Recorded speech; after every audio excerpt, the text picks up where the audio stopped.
नमस्कार। आप देख रहे हैं बिस्तक का खास शो। साल अंत होते होते बाजार में अनसर्टेन मूड माहौल बन गया है। एकदम से गिरावट शुरू हुई, लेकिन अब हम करेंगे नए साल की तैयारी, 2025 की तैयारी। कौन से सेक्टर्स, कौन से स्टॉक्स पे बेट लगानी चाहिए, बाजार का आउटलुक, और साथ साथ आपके पोर्टफोलियो पे आपको क्या करना चाहिए। इन तमाम मुद्दों पर बात करने के लिए आज हमारे साथ बेहद ही खास मेहमान मौजूद हैं। Mayukh Dutta ji, chief business officer, ITI mutual fund के। मयूख जी नमस्कार, स्वागत है आपका बिस्तक पे। Thank you so much Rajat ji for having me on this show. नमस्कार। आपको और आपके सारे श्रोताओं को। सर, और नए साल की आपको बहुत बहुत हार्दिक शुभकामनाएं। मार्केट पे एकदम से जब साल अंत होने को है तो बहुत ज्यादा अनसर्टेनिटी देखने को मिल रही है। जब भी ऊपर जाते हैं तो बिकवाली आ जाती है। क्या 2025 की शुरुआत में भी हमको कुछ ऐसा सही झेलना पड़ेगा, या फिर 2025 में कुछ स्टेडी रिटर्न्स इंडियन मार्केट से एक्सपेक्ट कर सकते हैं?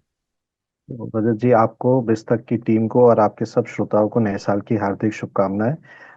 देखिए, ये उतार चढ़ाव बाजार की रीत है। पिछले कुछ 2-3 साल से जिस तरह बाजार ज्यादातर टाइम पे एक तरफा ऊपर की तरफ रहा है, तो लोगों को शायद वॉलेटिलिटी के बारे में थोड़ी सी, उसकी जो असर है या उसकी जो इंसिडेंट थे वो कम हो गए थे। लेकिन अभी जो माहौल है बाजार का वो बहुत ही नॉर्मल है। और ये एक बाजार का रुख है जो होता रहता है। अब अगले साल के लिए जो इम्पोर्टेंट इवेंट्स है, जो पहले मान लीजिए 30 या 60 दिनों में, पहले 1 या 2 महीने में जो इम्पैक्ट करेंगे, उन चीजों को आज नजर करते हुए बाजार में आपको एक तरह का, इस तरह की वॉलेटिलिटी का माहौल बन रहा है। और वो क्या इवेंट्स है, वो इस तरीके से इस प्रकार है कि पहले आपको अभी से लेके फरवरी के अंत तक या मिडिल ऑफ फरवरी तक आपको पहले यूएस के इंटरेस्ट रेट को लेके एक दुनिया भर को एक रुख मिलेगा, एक इंडिकेशन मिलेगा कि कहाँ पे दुनिया भर का ब्याज के दर कहाँ जा रहे हैं।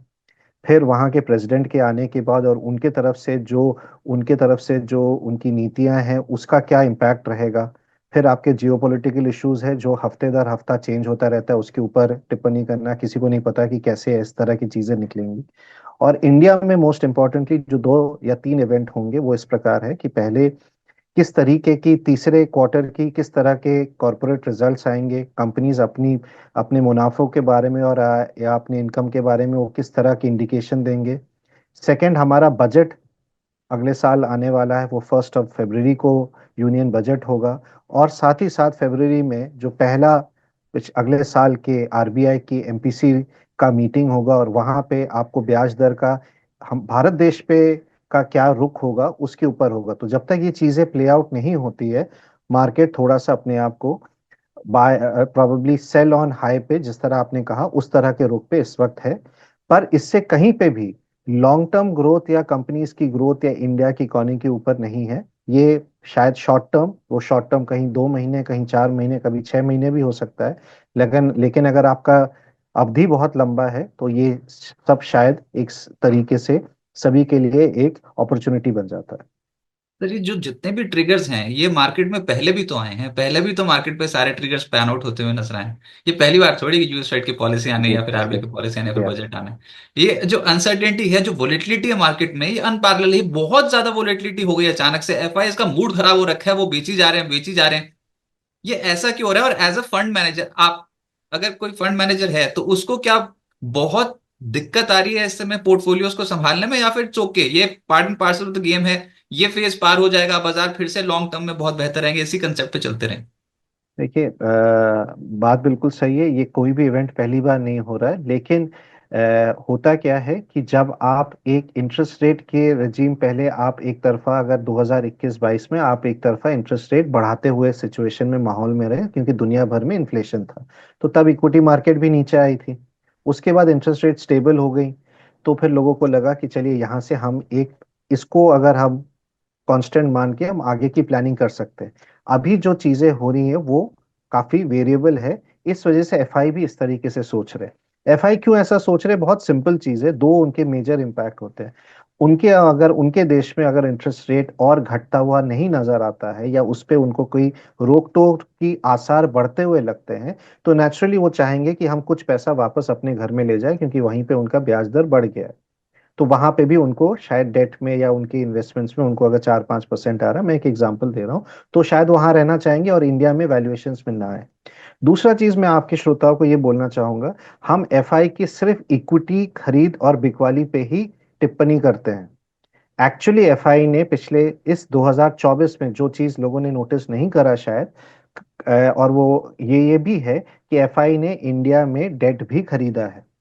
उन्होंने इंडिया के, भारत देश के गवर्नमेंट ऑफ इंडिया के डेट पे भी उन्होंने पैसा लगाना सही समझा। क्यों? क्योंकि उनको लगा ये एक ऐसा जगह है जहां पे हमें 6.5 7% का जीडीपी ग्रोथ रेट मिल रहा है, और उसी देश के अगर हमें डेट में अगर 7% की यील्ड मिल रही है तो it is a good deal for them, तो उन्होंने डेट लिया है। हम देखते हैं कि उन्होंने इक्विटी बेचना सही समझा। वो शायद इस वजह से होगा क्योंकि उनके वहां पे डॉलर बढ़ गया, तो उन्होंने कहा कि चलिए हम वहां जाके, अगर हम पैसा लगाया वो हमने 3 साल से प्रॉफिट कमाया है, और अगर हमारा डॉलर बेहतर होता जा रहा है, उस वो महंगा होता जा रहा है, तो वहां पे हमें शायद नुकसान ना हो, इस वजह से कुछ पैसा निकालना उन्होंने मुनासिब समझा। लेकिन उनका मेजर एलोकेशन अभी भी रहता है। हम जो देखते हैं वो शायद कुछ परसेंटेज है, बट उनका मेजोरिटी आज भी इंडिया इक्विटी में है। राइट, लेकिन ऐसे इसी मूड माहौल में हमने 2024 में 13% के रिटर्न भारतीय बाजार में आते देखे। अच्छा, एक लैंडमार्क आपने भी अचीव किया सर, आईटीआई म्यूचुअल फंड ने 10,000 करोड़ रुपए का एयूएम मार्क हासिल कर लिया है। एक तो बहुत बहुत बधाई हो इसके लिए। और जी। दूसरी चीज ये कि अगले 5 साल का अगर मैं आपसे आउटलुक पूछूं तो क्या टारगेट सेट कर रखे हैं आपने अपने लिए? तो देखिए, thank you Rajat ji for your kind words जी। हमने इस साल 10,000 करोड़ का ईयूएम क्रॉस किया है, और अब हमारी एएमसी को अब 6 साल होने को आ रहे हैं। हमारे पास 18 स्कीम्स है। मैं इसकी पूरी श्रेय हमारे फंड मैनेजमेंट टीम और हमारे पार्टनर्स और इन्वेस्टर्स को देता हूं कि उन्हें हमारी बात, हमारी सोच और हमारे फंड्स की ट्रैक रिकॉर्ड, प्लस जिस तरीके से हम फंड मैनेज करना चाह रहे हैं during the upside, during the volatility, उन्होंने सराहा, और हमारे को अपने अपने इन्वेस्टमेंट के साथ उन्होंने उसका विश्वास रखा। अगले 4 5 साल के लिए हम डेफिनेटली इस नंबर को आगे बढ़ाना चाहेंगे। इसके अंदर कई गुना ऐड हो, एटलीस्ट 5 से 6 गुना बढ़ेगा, तभी हमारे लिए आगे भी बढ़ेंगे, and that is how we would like to do. But हमारा मोर इम्पोर्टेंट फैक्टर ये है कि जो लोग हमारे साथ इन्वेस्टेड रहे, उनका अनुभव अच्छा रहे, कंसिस्टेंट रहे, वो हमारा मोर टारगेट है, बजाय एयूएम, जो कि अपने आप में एक आउटकम है। लेकिन ये म्यूचुअल फंड इंडस्ट्री किस तरीके से ग्रोथ करती हुई नजर आ रही है सर आपको? ये तो हम तो बार बार सुन रहे हैं कि एसआईपी इनफ्लोज इंडियन मार्केट्स में बहुत स्ट्रांग देखने को मिल रहा है, और एक्चुअल में बात यही है कि इक्विटी मार्केट में ये डोमेस्टिक इंस्टीट्यूशंस का पैसा बहुत है इस समय जो लगता चला जा रहा है। सर कुछ तुलना करके बताएं, पास्ट तो मैं हिस्ट्री से लेकर अब तक किस तरीके की ये ट्रांसफॉर्मेशन आपने देखा म्यूचुअल फंड इंडस्ट्री का? तो मैं आपको ये बताऊं कि ये 2025 के बारे में हम बात कर रहे हैं, तो ये पहला क्वार्टर ऑफ अ सेंचुरी है। एक पूरे शतक के हमने एक ही पड़ाव क्रॉस किया है। तो अगर आप 25 20 साल पहले जाएंगे, 25 साल पीछे देखेंगे, तो इस इंडस्ट्री में रफली शायद 2 लाख करोड़ का यूएम भी नहीं था। और ये रफली 2000 में ये शायद 4 साढ़े 4 करोड़ के यूएम के पास था, जो आज 68 लाख करोड़ क्रॉस कर चुका है। लेकिन इसके पीछे इंटरेस्टिंग नंबर यह है कि अभी भी इंडस्ट्री के अंदर करीबन 5 करोड़ यूनिक पैन नंबर्स है। एग्जैक्ट नंबर 5 करोड़ भी 18 लाख यूनिक पैन नंबर्स है। मुझे एक्चुअली ये नंबर बढ़ता हुआ बहुत ज्यादा लग रहा है, क्योंकि ये 3 साल पहले सिर्फ 2 सवा 2 करोड़ था। तो 3 साल के अंदर number of investors in in mutual funds has only gone up, double हो गया है। तो मुझे लगता है ये नंबर बढ़ते हुए और ज्यादा इन्वेस्टर्स अभी आने रह गए म्यूचुअल फंड में, और वो अभी आना बढ़ेगा। तो जब लोग बढ़ेंगे, क्लाइंट्स और इन्वेस्टर्स बढ़ेंगे, एयूएम बढ़ना अपने आप में एक वो है। सो नंबर पे ना जाके मैं ये कहूंगा कि अभी भी number of participants mutual funds में कम है, और मुझे लगता है वहां पे बहुत ज्यादा काम करने की जरूरत है। और काफी कुछ काम हुआ है, तभी 3 साल के अंदर वो डबल हुआ। जो 22 साल में जितने लोग थे, उतने ही 3 साल में डबल हो गए। और यहाँ से इन्वेस्टर्स बढ़ेंगे, तो मुझे ये म्यूचुअल फंड इंडस्ट्री का एयूएम बढ़ता हुआ बहुत ज्यादा लग रहा है। इसके अंदर हर प्रकार का प्रोडक्ट, हर प्रकार के क्लाइंट्स और उनकी जरूरतें होंगी, प्रोडक्ट्स भी नए आएंगे, इन्वेस्टर्स भी नए आएंगे, और आपको और ज्यादा आपको इसकी इन्वेस्टर अवेयरनेस और इसकी रीच बढ़ती हुई नजर आती। अच्छा, लेकिन इंडियन मार्केट्स के लिए, इंडियन इक्विटी मार्केट्स के लिए आप ऐसे कौन से फैक्टर्स देखते हो जो इंडियन मार्केट्स को यहां से ड्राइव करेंगे? ट्रिगर्स क्या होंगे मार्केट के लिए 2025 में? 2025 में जैसे मैंने इमीडिएटली बताया, पहला दो चीजें जो इंपॉर्टेंट है वो ये निकल के आती है, जो हमेशा रहता है। पहला होता है ब्याज दर। और ब्याज दर हमेशा रिलेटिव होता है कि दुनिया में क्या चल रहा है, देयरफॉर हम अपने देश में क्या ब्याज दर चला रहे हैं। तो ये दो बहुत इंपॉर्टेंट फैक्टर है, क्योंकि इन दोनों में ग्लोबली ट्रेंड चेंज होता हुआ इंडिया में नजर आ रहा है। जैसे यूएस में उन्होंने इंटरेस्ट रेट कट किए हैं, और आगे दिसंबर में वो क्या अनाउंस करते हैं, ये बहुत बड़ा इंपॉर्टेंट फैक्टर है जो 2025 की रुख, ट्रेंड्स और सबकी सेंटिमेंट को ड्राइव करेगा। दूसरा डेफिनेटली आएगा कि आरबीआई इंडिया में किस तरह का इंटरेस्ट रेट का आगे 2025 में आएंगे। नए गवर्नर है, नया रजीम होगा, तो उसमें किस तरीके से इम्पैक्ट होगा, वो अभी से उसके ऊपर टिप्पणी हम शायद नहीं कर सकते। ये तो आरबीआई किस तरह के जो डेटा के ऊपर वो अपना किस तरह का डिसीजन लेते हैं, ये बहुत इंपॉर्टेंट है अगले 2 महीने। एक और इम्पॉर्टेंट फैक्टर ये भी है कि दिसंबर जनवरी के जो इन्फ्लेशन के नंबर होंगे, उसी से शायद आगे का इंटरेस्ट रेट का ट्रेंड इंडिया में बनेगा। दूसरा चीज जो बहुत इंपॉर्टेंट होगा जनवरी में, और सब लोग उसकी तरफ देख रहे हैं, जैसे मैंने बताया कि यूएस का मार्केट, यूएस के ट्रेंड्स क्या है, क्योंकि एफआई उसी से उनके ऊपर प्रभाव होता है ना, तो इस वजह से वो बहुत इंपॉर्टेंट फैक्टर है। बट डोमेस्टिकली हम लोग जरूर ये देखना चाहेंगे कि कॉरपोरेट अर्निंग्स कहाँ जा रही हैं, क्योंकि एंड में अगर कंपनी पैसा बनाती है तो निवेशक उसके साथ बने रहेंगे, चाहे वो खुद आप शेयर्स ले या म्यूचुअल फंड के फंड मैनेजर्स ले, फाइनली वही बात डिपेंड करता है। तो अभी इस बार 6 महीने में थोड़ा सा अर्निंग्स पे लोगों को थोड़ी सी एक थोड़ी नाराजगी थी बोल लीजिए, या थोड़ी सी एक्सपेक्टेशन के नीचे आए। अगर ये चीज रिवर्सल ऑफ ट्रेंड होता है तो मुझे लगता है बाजार ठीक होता हुआ और ये वॉलेटिलिटी का असर कम होता हुआ नजर आएगा आपको। ये तो क्वार्टर इंटरेस्ट थ्री रेट में और क्या, अर्निंग्स मैं हाँ ये वही क्वार्टर बोलूंगा थ्री में आगे क्या बढ़ेगा। अर्निंग्स आप एक्सपेक्ट कर रहे हो कि कुछ टर्न अराउंड होती हुई नजर आएंगी? मुद्दा तो यही है, बाजार इसलिए फंस रहा है बार बार कि जी क्वार्टर थ्री की अर्निंग्स के ऊपर भी कुछ डाउट ही हो रहा है लोगों को। जी कुछ जगहों पे आपको वही चीज कंपनीज देख रही हैं कि उनका शादी का सीजन कैसा रहा, फॉर एग्जाम्पल टूरिज्म सीजन कैसा रहेगा इस दौरान पे।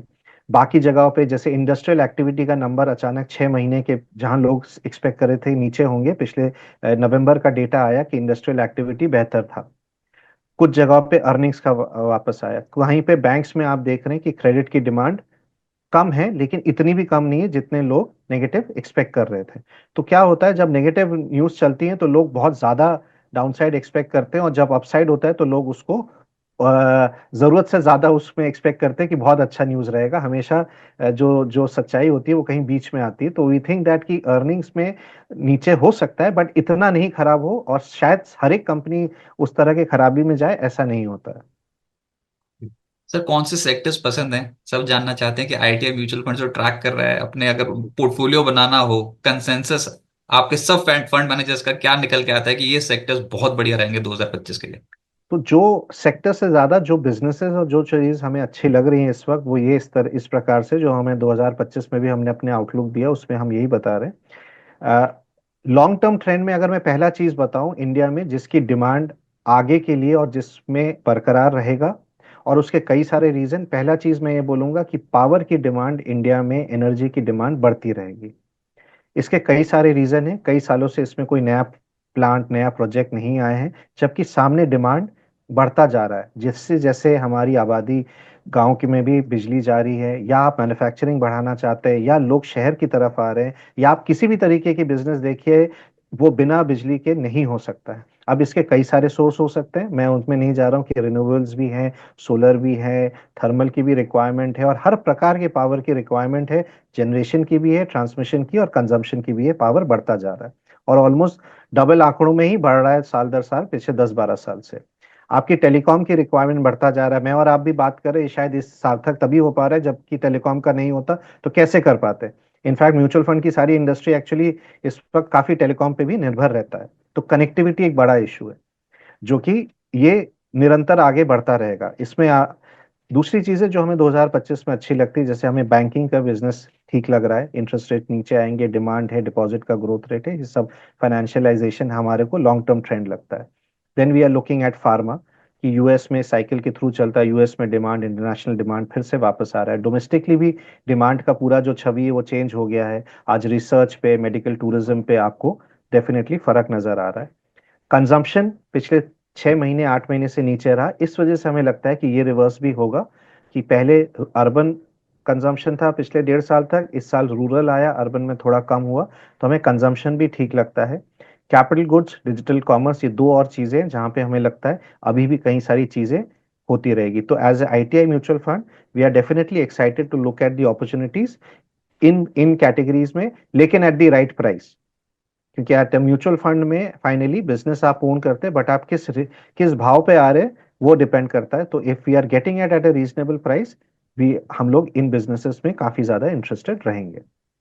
अच्छा, बजट भी बहुत नजदीक आता चला जा रहा है सर। क्या आप अभी ये PSUs, defence, railways, infrastructure, renewables बहुत बीटेड डाउन स्टॉक्स हैं, क्या इनमें भी कुछ वैल्यू आप ढूंढ रहे हो या फिर ये अभी भी रिचली वैल्यूड है? सर इसके अंदर हमारा व्यू ये है कि इसको सिर्फ एक महीने या 6 महीने पे ना देखें, क्योंकि पिछले साल मतलब फाइनेंशियल ईयर 24-25 में पहले 6-7 महीने इलेक्शंस की वजह से सरकार ने अपने तरफ से कैपिटल एक्सपेंडिचर के जो भी उन्होंने बजट दिए हुए थे वो पैसे उन्होंने धीरे धीरे रिलीज करना चाहा, क्योंकि इलेक्शंस थे और कई सारे और रीजंस रहे।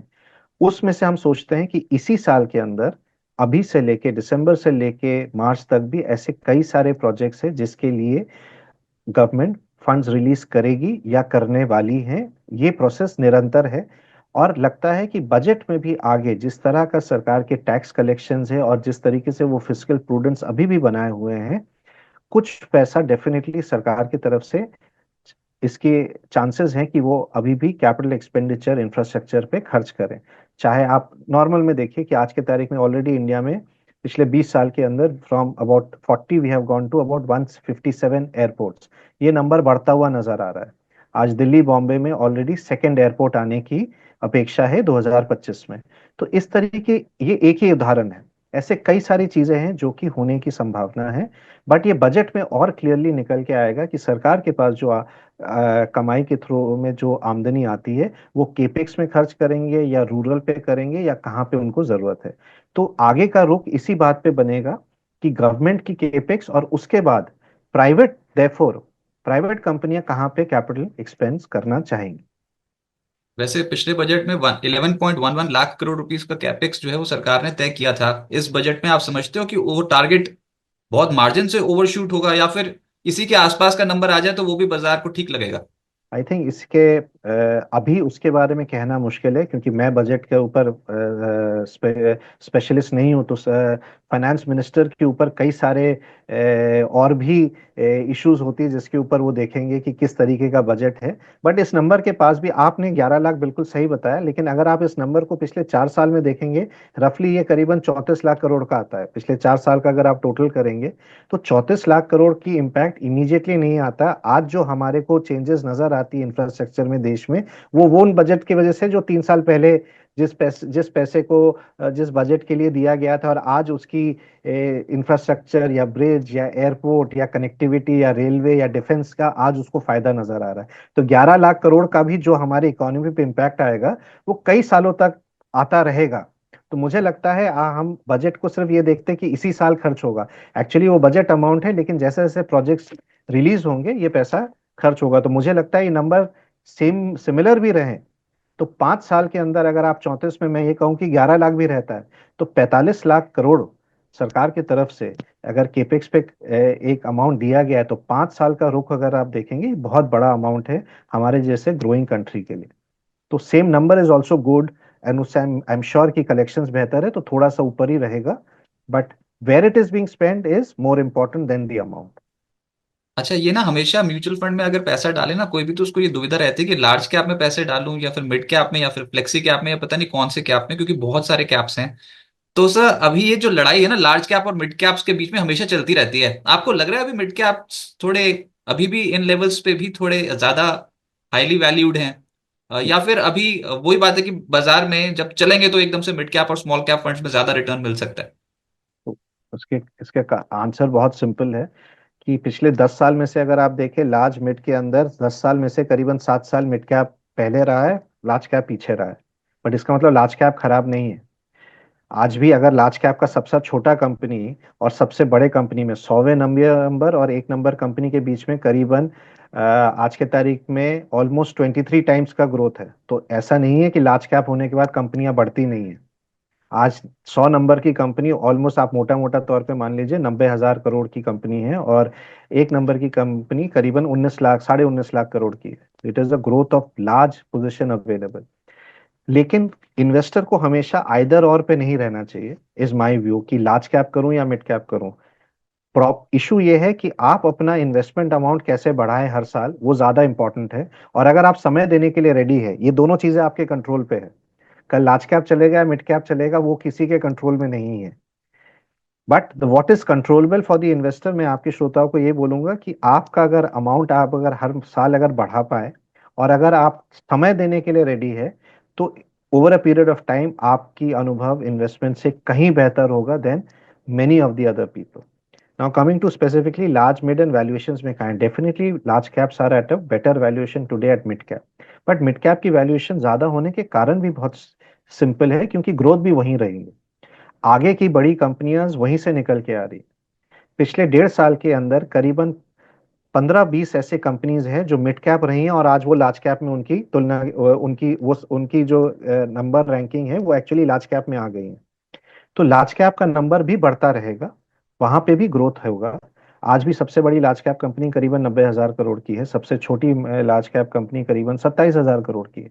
तो there is a good range there also available. तो आप अपना एलोकेशन इस तरह करें कि ये 2025 के लिए मैं ये बोल सकता हूँ, जहां पे आपका एलोकेशन थोड़ा कम है आपके पोर्टफोलियो में, वहां बढ़ा लीजिए।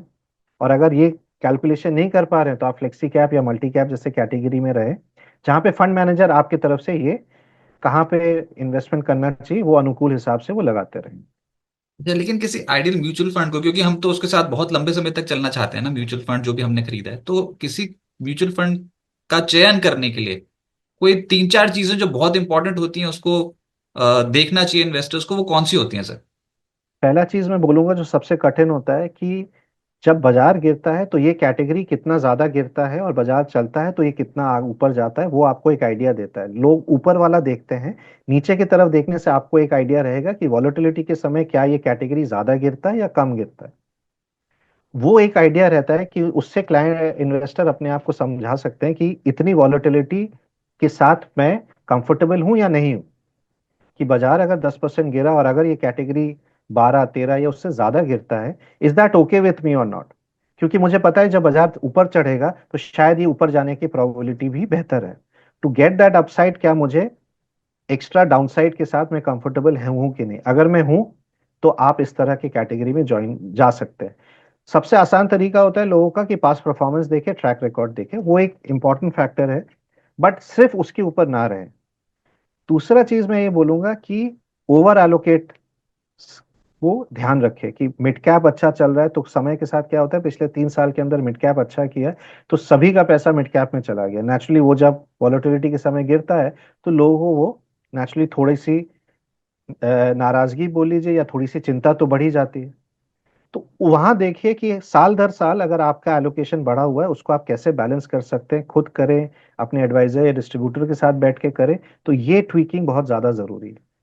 टाइम आप देने के लिए डेफिनेटली आप है, वो तो सभी को देना पड़ता है, लेकिन विद इन दैट कि आप कैसे ट्वीक कर सकते हैं, कहाँ पे रीबैलेंस करते हैं, ये भी जरूरी है। सर एक एग्जांपल के जरिए आप बता सकते हैं लॉन्ग टर्म इन्वेस्टमेंट के फायदे, क्योंकि ना आजकल बहुत ही शॉर्ट टर्म थोड़ा आउटलुक हो गया है लोगों का, इतनी जी। वोलेटिलिटी बर्दाश्त होती नहीं है, तो लॉन्ग टर्म के बारे में सोचते भी नहीं है। लेकिन ये तो प्रूवन है कि वेल्थ जनरेट होती है लंबी अवधि में निवेश से ही, और वो भी सिस्टमैटिकली निवेश से ही। अगर आप एग्जांपल दे पाए कि 1 करोड़ का अगर किसी को टारगेट रखना हो, 1 करोड़ रुपया कमाना हो, तो किस तरीके से आगे बढ़ सकता है? और म्यूचुअल फंड्स में अगर एसआईपी शुरू करे तो कब तक ये टारगेट हासिल हो सकते हैं? कितना पैसा डाले वो हर महीने? तो हम लोगों ने एक स्टडी किया था इंटरनली, जस्ट हम लोग एक हमारे एक प्रेजेंटेशन के लिए, कि 10 लाख रुपए अगर किसी ने 2000 में डाले थे निफ्टी 50 में, जो कि लार्ज कैप है, टॉप मोस्ट है, आज उनकी इन्वेस्टमेंट तकरीबन 2 करोड़ के ऊपर था। So that is the type of return possible in the last 25 years. मैं किसी को रिटर्न नहीं बता रहा हूँ, I am just giving an example, जरूरी नहीं है कि ये आगे भी ऐसा ही रहे। और ये निफ्टी 50 के बारे में। लेकिन ये रिटर्न कैसे बना, नंबर बहुत अच्छा लगता है, लेकिन इसमें सबसे बड़ी जो इंग्रेडिएंट है इस नंबर को पहुंचने के लिए, वो ये है कि इसके अंदर समय सबसे इंपॉर्टेंट था। बीच में 10 लाख 20 लाख रहा होगा, 30 लाख रहा होगा, 1 करोड़ हुआ होगा, लेकिन वो अगर किसी को जरूरत नहीं थी, लेकिन वो बाजार देख के या तो वो डर के निकल जाते या प्रॉफिट बन गया निकल गए, तो रिटर्न उन्हीं का बना जो 20-25 साल बने रहे।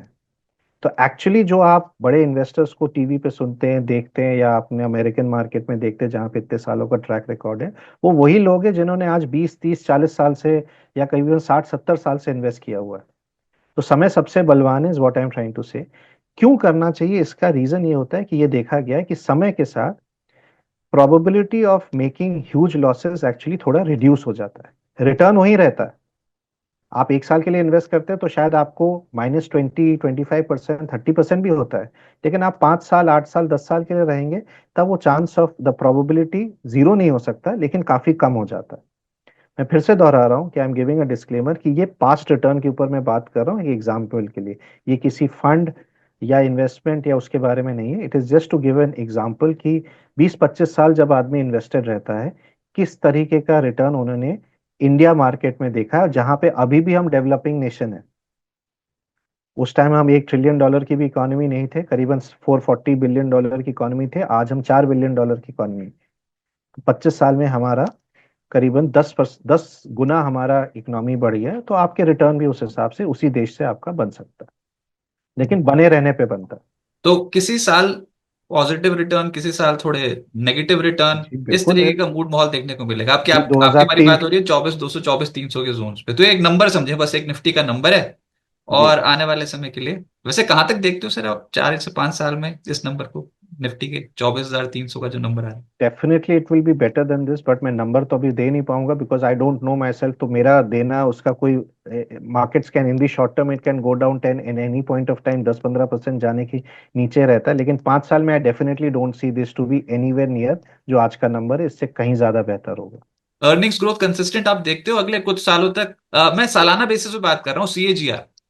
सीएजीआर में डेफिनेटली अर्निंग्स बेहतर हो सकती है इंडिया में। कंपनीज के रुख बदलेंगे, आप खुद देख लीजिए जो टॉप लार्ज कैप कंपनीज थे उसमें भी चेंज होती रहती, लीडर्स चेंज होते रहते हैं। और लीडर अपने आप निरंतर पोर्टफोलियो में भी चेंज हो रहे हैं, इंडेक्स में भी हो रहे हैं, बेंचमार्क में भी होंगे। तो ये होता रहेगा। आज कई सारे ऐसे इंडस्ट्रीज हैं जिनके लीडर एक्चुअली टॉप 100 में नहीं है, वो एक्चुअली नीचे है। The largest XYZ industry leader probably वो मिड कैप में है। कुछ इंडस्ट्री के लीडर्स एक्चुअली शायद स्मॉल कैप में भी निकल आए। और ऐसे कई सारे बिजनेसेस जो इंडिया की इकोनॉमी के पार्ट है लेकिन स्टॉक मार्केट के पार्ट नहीं है, और या उनकी परसेंटेज बहुत कम है। उदाहरण के तौर पे अगर आप फूड इंडस्ट्री ले लीजिए, वो इंडिया के, हम करीबन 150 करोड़ की आबादी में सबसे इंपॉर्टेंट चीज जो दिन में हम 3 बार कंज्यूम करते हैं वो है फूड एंड फूड के डेरिवेटिव्स। लेकिन वो कितने फूड की कंपनीज आपको नजर आती? कंजम्पशन में तो डेफिनेटली है, स्टेपल्स में है, लेकिन ऐसे कई सारे और बिजनेसेस जो चेंज हो रहे हैं।